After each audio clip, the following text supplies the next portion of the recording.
5 million years ago, every drop of that water was gone. Not lower, not shallower. Gone.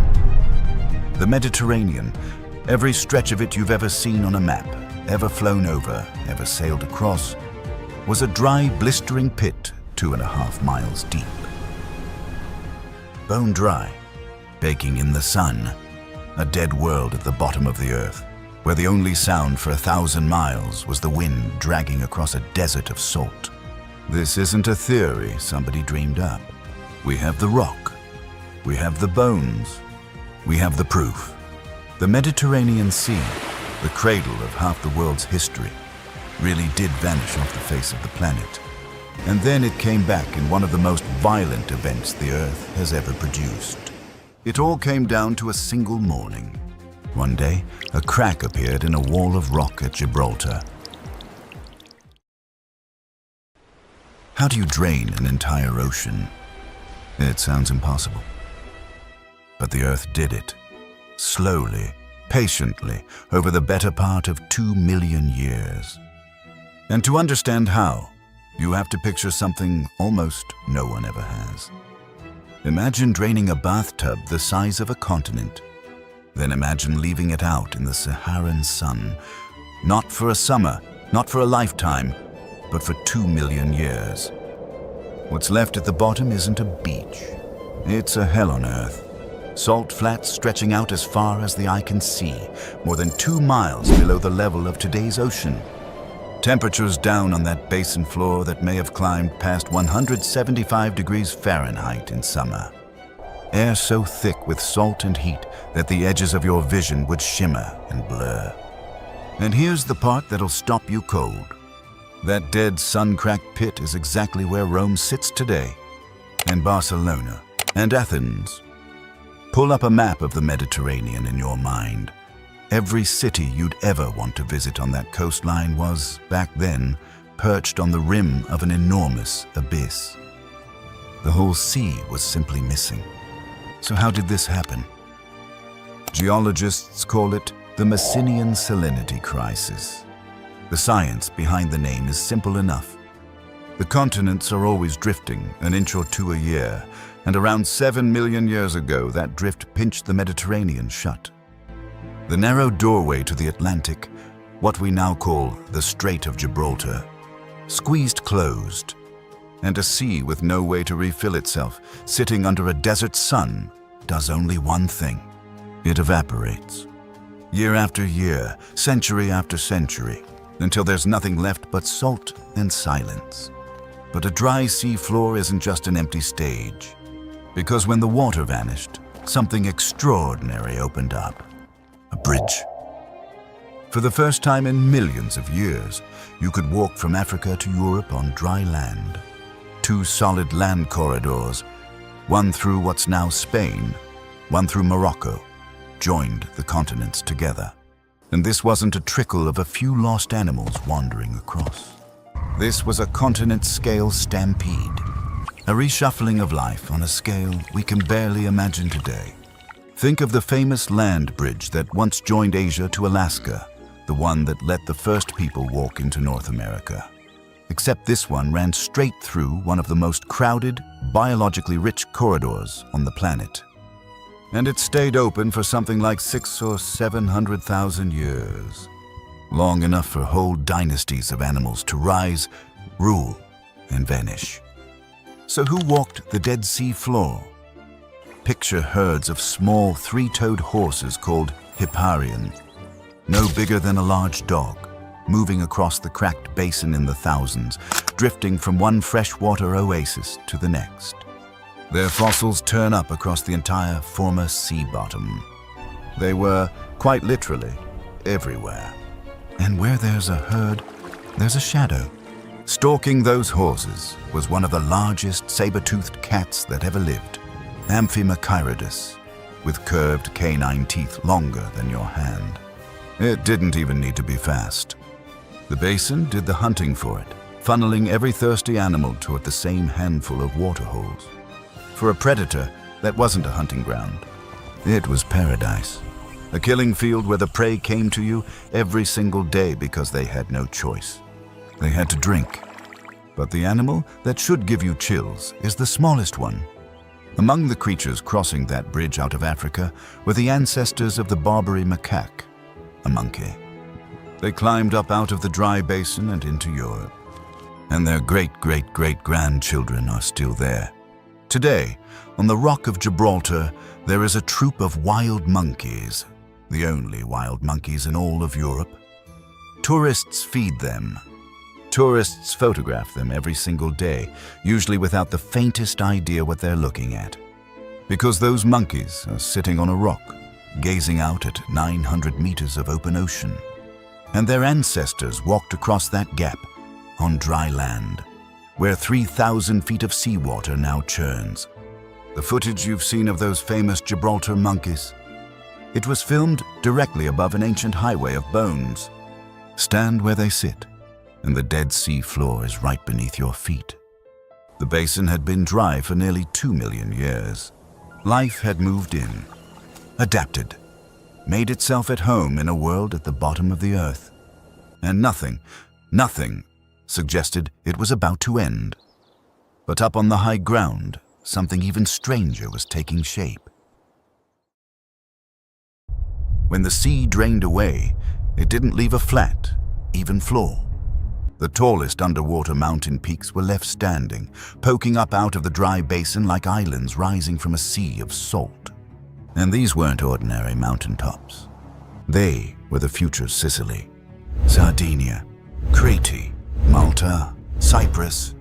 But for now, they were something far more interesting. They were islands marooned in a dry abyss.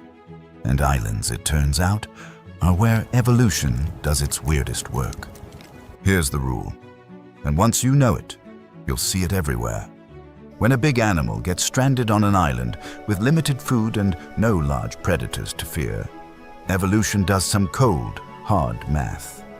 Every calorie an animal doesn't have to spend on its own body weight is a calorie that helps it survive the lean times. So over thousands of generations, the giants shrink. They get smaller and smaller and smaller. Scientists call it island dwarfism, and it is one of the most reliable patterns in all of nature. You can watch a gentle version of it happening today. On the Channel Islands off the coast of California, there's a fox, a real living animal, that evolved down to about the size of a house cat. Same idea. Cut a species off, change the rules, and the body follows. Now take that same rule, run it for 2 million years on the islands of a Dead Sea, and prepare yourself. Because what evolution built out there is almost too strange to believe. Start with the elephant. On the island that would become Sicily, there lived a species of elephant that stood less than 3 feet tall at the shoulder. A fully grown adult, not a baby. A complete, finished elephant the size of a large pig. You could have looked one in the eye while standing flat on your feet. Their bones turn up in Sicilian caves in staggering numbers. An entire dynasty of pocket-sized elephants shrunk down over 100,000 years until they'd forgotten how big their ancestors had been. And it didn't stop with elephants. On Cyprus, the hippopotamus, one of the most dangerous animals in all of Africa, a 2-ton bruiser that kills more people than lions do, was reduced to the size of a sheep. A hippo a child could outrun. The same rule, taken to an even more ridiculous extreme. But nature, as they say, hates an empty seat. With no big cats and no wolves on these islands, the job of top predator was suddenly vacant. And something filled it. Something you would never expect. Birds. Giant owls, far larger than any owl alive today. And enormous swans grew up to claim the throne the missing mammals had left behind. On these islands, the most fearsome hunter in the sky was an owl the size of a grown man's torso, silent on the wing, dropping out of the dark onto anything small enough to carry off. And that's a lesson worth carrying out of this video. Nature never leaves a throne empty for long. Something always climbs onto it. Even if that something is a giant owl that has no business being that big. Now hold this picture in your mind. because it may be the strangest image in this entire story. Tiny elephants no taller than your waist, wandering green meadows on a mountaintop. And just past the edge of those meadows, a cliff, a drop of nearly 12,000 feet straight down into a white wasteland of salt and dead air. These elephants had never seen the sea. They had never felt rain blow in off an ocean. They had no concept of waves or tides or a horizon of water. Their entire world was a single mountain peak floating in the sky above the bleached bones of an emptied continent. And as far as any of them knew, that was simply how the world had always been. 2 million years of this. Whole branches of the family tree of life that existed nowhere else on Earth, evolving in total isolation upon those highlands. And every last one of them was living on borrowed time. Not one of those creatures grazing in the high meadows had the slightest idea what was coming. Now, you might be sitting there thinking, hold on, nobody was there. No human being watched the Mediterranean dry up. Nobody wrote any of this down. So how could anyone possibly know all this happened? It's a fair question. And the answer is one of the great detective stories in all of science. Because the Earth, it turns out, keeps records. You just have to know how to read them. And there are 4 clues, 4 pieces of hard physical evidence that all point to the exact same conclusion. Clue number 1, the buried canyons of Gibraltar. Back in the 1970s and 80s, scientists started drilling into the seafloor and mapping it with sound. And right there at the Strait of Gibraltar, hidden under the modern sea bottom, they found enormous channels, gouges carved into solid rock by water, moving with violence no normal ocean current could ever produce. And they all point the same way, from the Atlantic eastward into the Mediterranean, as if something came roaring through that gap in one tremendous rush. Clue number 2, the salt. Drilled down deep almost anywhere in the Mediterranean, under the Nile Delta in Egypt, under the farmland of northern Italy, off the coast of Sicily. And at a certain depth, you hit the very same thing. A thick, unmistakable layer of salt and minerals, in some places more than half a mile deep. This is the chemical fingerprint left behind when seawater evaporates and leaves its salt on the floor. And here's the kicker. Below that salt layer, normal ocean sediment full of the shells of sea creatures. Above it, normal ocean sediment again. But that salt layer in the middle is the 2 million year signature of an empty, dried-out basin. The Earth wrote it down, sealed it up, and saved it for us to find. Clue number 3, the line. Right above that salt layer, in cliff faces you can walk up to today in Sicily and southern Italy. There's a boundary. And it's not gradual.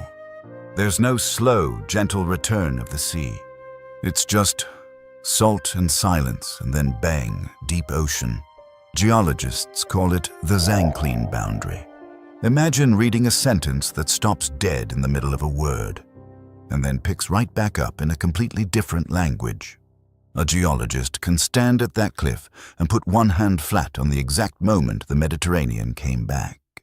Clue number 4, the rivers.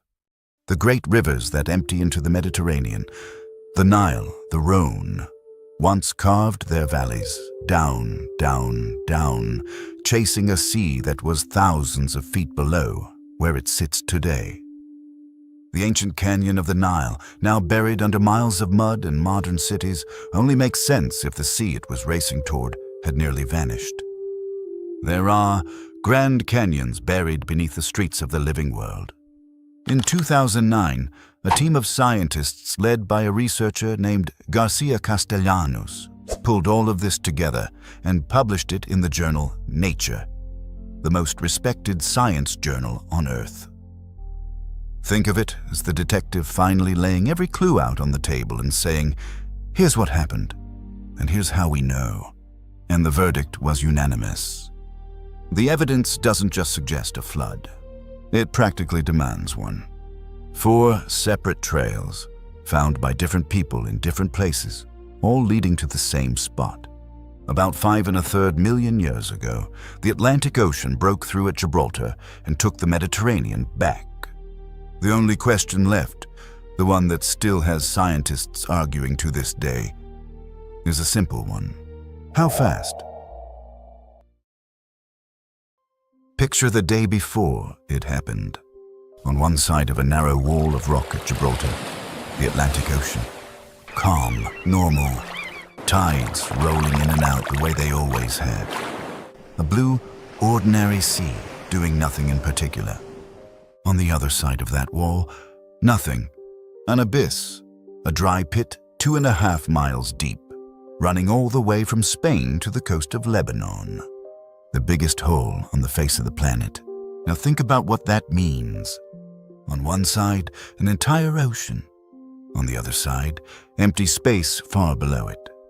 The only thing keeping those two worlds apart was a single ridge of rock. And the pressure of all that water leaning on that wall, hour after hour, year after year, was unlike anything in the world today. The Atlantic was sitting there like a reservoir piled up behind a failing dam. Except no dam ever built by man has held back anything close to this. That rock had held for 2 million years, through earthquakes, through ice ages, through the slow, grinding shove of two continents pressing together. But rock is not forever, and slowly, quietly, deep inside the stone where no eye could see, it was beginning to give. You'd never have known. Stand on that ridge on the last morning, and it would have looked like it had looked for 100,000 years. The Atlantic on your left, the great dry abyss on your right, a warm wind, a blue sky, nothing to suggest that the single most violent flood in the history of the planet was about to begin, right under your feet. It probably started small, so small you'd have missed it. A trickle of seawater finding one weak seam in the stone. A thin waterfall, no more dramatic than a leaky gutter, spilling over the edge and falling away into the dark. Nothing to worry about. But moving water is patient, and moving water cuts. That little trickle carved its channel a little wider. A wider channel let more water through. More water cut faster. A faster cut let through even more. And right there is the trap, the deadly loop that once it begins, cannot be stopped. The more water flowed, the bigger the gap got. The bigger the gap got, the more water flowed. Faster and faster and faster. There was no one to close the valve, no way to plug the hole. Once that loop took hold, the outcome was already written. It was just a question of how long the rock could scream before it gave way completely. And then it crossed a line, a point of no return. The channel got so wide, the water moving so fast, that the flood became unstoppable. A self-feeding monster, beyond anything erosion could slow down now. The leak became a stream, the stream became a river, and the river became something that has no name, because nothing like it exists on Earth today. According to the leading scientific model, the fast fill model from that 2009 study. At its peak, water was pouring through that gap at around 100 million cubic meters every single second. Now, I want to be honest with you. Scientists are still arguing about exactly how fast it filled, and some think it took far longer. But the fast fill model is the one that captures the raw, terrifying scale of what that rock unleashed. Let me put that peak number in terms you can feel. Niagara Falls moves about 2,000 cubic meters a second, and Niagara is loud enough to hear from miles away and powerful enough to light up a city. The mighty Amazon, the largest river on the planet, pushes about 100,000. This flood at its peak may have been moving 1,000 Amazons, all at once, through one gap in the rock. There is nothing alive today, nothing in all of recorded human history that comes within 1 million miles of it. The waterfall at Gibraltar, if you can even call it that, would have dwarfed anything on Earth. A wall of falling water, possibly thousands of feet tall, a curtain of ocean dropping into the abyss. You could have heard it from hundreds of miles away. A roar that never stopped, day or night, week after week, the loudest sound the planet had made in a very long time. It threw up so much mist and spray that it likely created its own weather. A permanent storm of fog and rainbows hanging over the gap, visible from space if anyone had been up there to see it.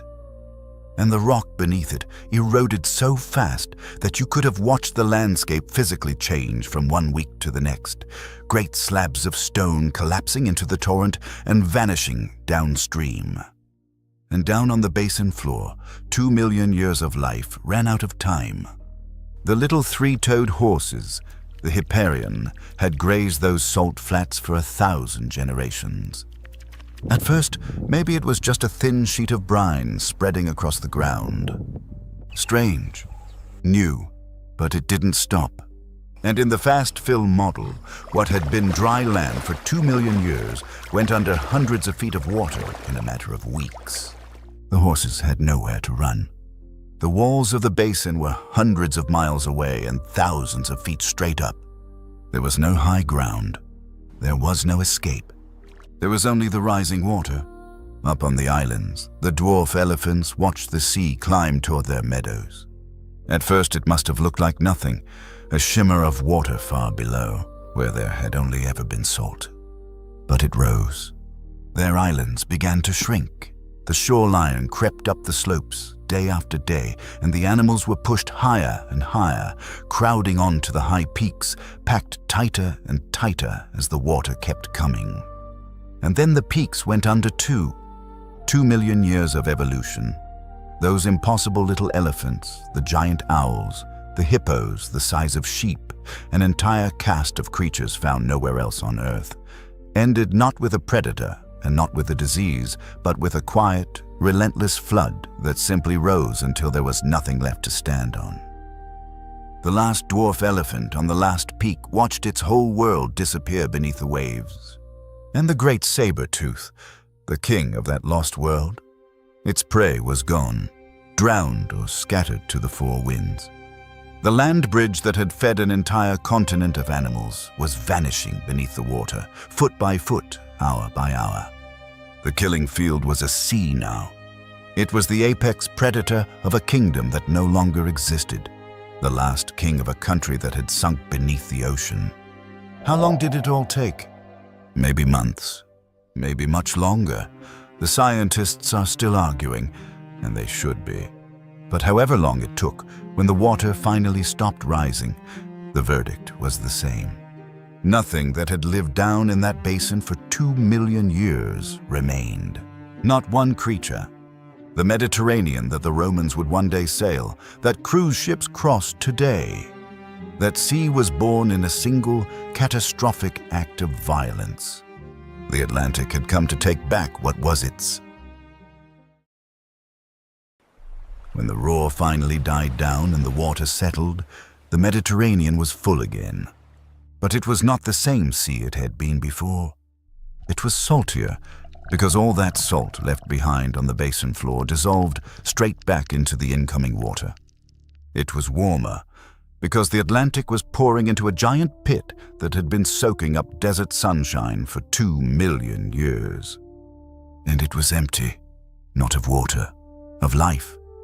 There were no food chains, no territories staked out, no pecking order.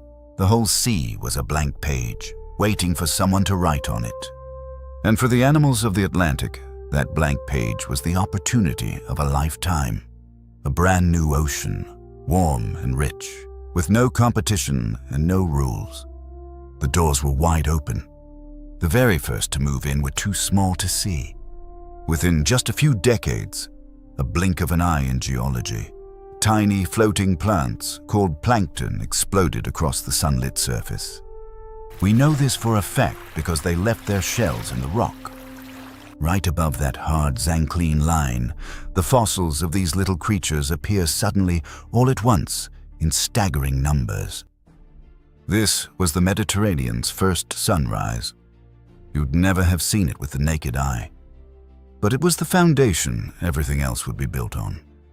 And once there was food, the giants came.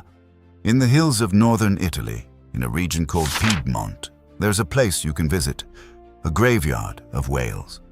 Real ones. The fossilized bones of baleen whales packed into the rock directly above that Messinian salt layer. This is documented, peer-reviewed, solid science. The newborn Mediterranean became a nursery and a feeding ground, and the great whales of the Atlantic swam right in to claim it.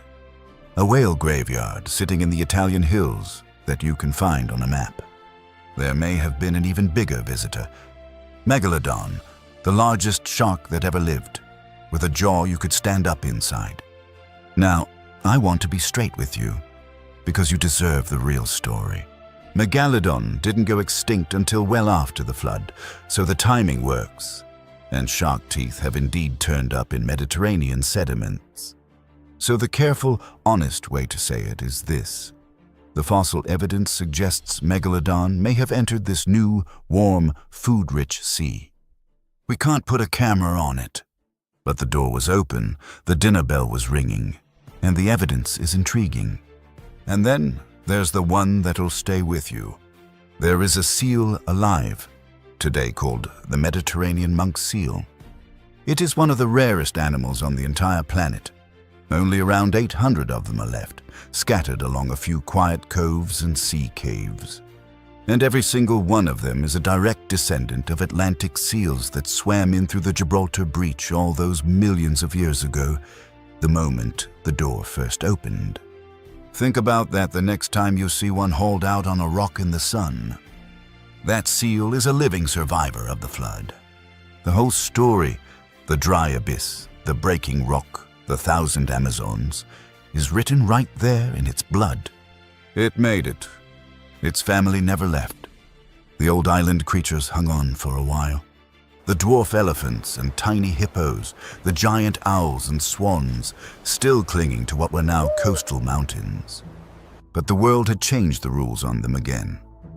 Atlantic seabirds arrived to compete, and predators could now reach them by sea where before they'd been safely marooned.